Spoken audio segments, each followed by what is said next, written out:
सच्चा सुख। एक गांव में एक सेठ रहते थे। उनका नाम चंदूलाल था। वे बड़े कंजूस थे और हर समय करोड़पति बनने के सपने देखा करते थे। कभी किसी भिखारी या संत फकीर को फूटी कौड़ी भी न देते थे। किसी भिखारी या संत फकीर के आने पर वे सबका अपमान करते और भगा देते थे। सेठ चंदूलाल की पत्नी का नाम था निर्मला देवी। वह एक धर्मपरायण और दयालु स्त्री थीं। पति से छिपकर वे दान पुण्य करती, मंदिर जाती और पड़ोस में भी जरूरतमंदों की सहायता करती थीं। एक बार की बात है, सेठ जी घर पर नहीं थे। ऐसे में एक साधु महाराज द्वार पर आए तो सेठानी ने सादर उन्हें घर में बैठाया, उन्हें भोजन कराया और दक्षिणा दी। वह उन्हें विदा करने द्वार पर आईं कि सेठ जी आ धमके। वे क्रोध में उन्हें घूरने लगे। निर्मला देवी उन्हें देखकर डर गईं और चिंतित होने लगी कि कहीं पतिदेव साधु महाराज का अपमान न कर दें। सेठ जी ने पत्नी को डांटते हुए कहा, मेरे घर में हीरे जवाहरात की कोई खान नहीं है। मेरे मना करने पर भी तुमने ऐसे लोगों को घर बुलाया। तुमने इन्हें दान दक्षिणा भी दी। रुपए पैसे बांटने के स्थान पर हमें अपने व्यापार की उन्नति पर ध्यान देना चाहिए। मेरे खून पसीने से अर्जित धन को तुम यूं ही दोनों हाथों से न लुटाओ।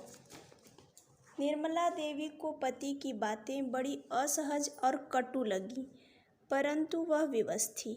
साधु महाराज ने मुस्कुराते हुए कहा, मैं सच्चा तपस्वी हूँ।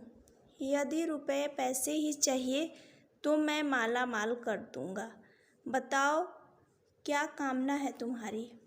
सेठ जी बोले, हीरे मोती जवाहरात के भंडार की चाह है मुझे।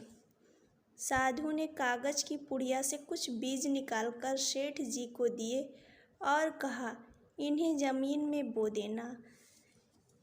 इससे उगे पौधों में फल लगेंगे, जिससे तुम्हारी इच्छाएं पूरी होंगी।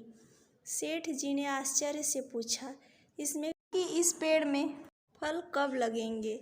साधु ने समझाया, यह तभी बड़ा होगा और फूलेगा फलेगा जब तुम गरीब और ज़रूरतमंदों की मदद करोगे। यदि तुमने इन बीजों को बोने के बाद भी लोगों की सेवा से मुंह मोड़ा तो ये पौधे बड़े न होंगे और फल भी नहीं लगेंगे। ऐसा कहकर साधु महाराज वहाँ से चले गए। मन में लालच होने के कारण सेठ चंदूलाल साधु जी की बात मानने को विवश थे। 2-4 दिन व्यतीत हुए और साधु द्वारा दिए गए बीजों को बगीचे में बोया। समय आने पर पौधे उगे और दिनों दिन बड़े होने लगे। उधर सेठ जी के कानों में साधु महाराज के शब्द गूंजने लगे। वे गरीबों और दुखियों की सहायता करने लगे। जैसे जैसे दिन बीतते गए, यह उनकी आदत में सम्मिलित होता गया। पूरे क्षेत्र में उनकी प्रशंसा होने लगी। लोग उन्हें दुआएं देने लगे। इससे सेठ जी को अपार शांति मिली।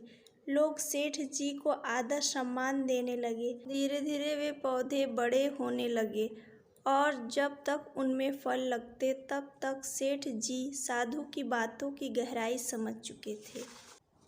इस कहानी से हमें यह शिक्षा मिलती है कि पैसा ही सबसे बड़ा सुख नहीं है, बल्कि हमें ज़रूरतमंदों की सहायता करनी चाहिए। यही इसमें ही सबसे बड़ा सुख है।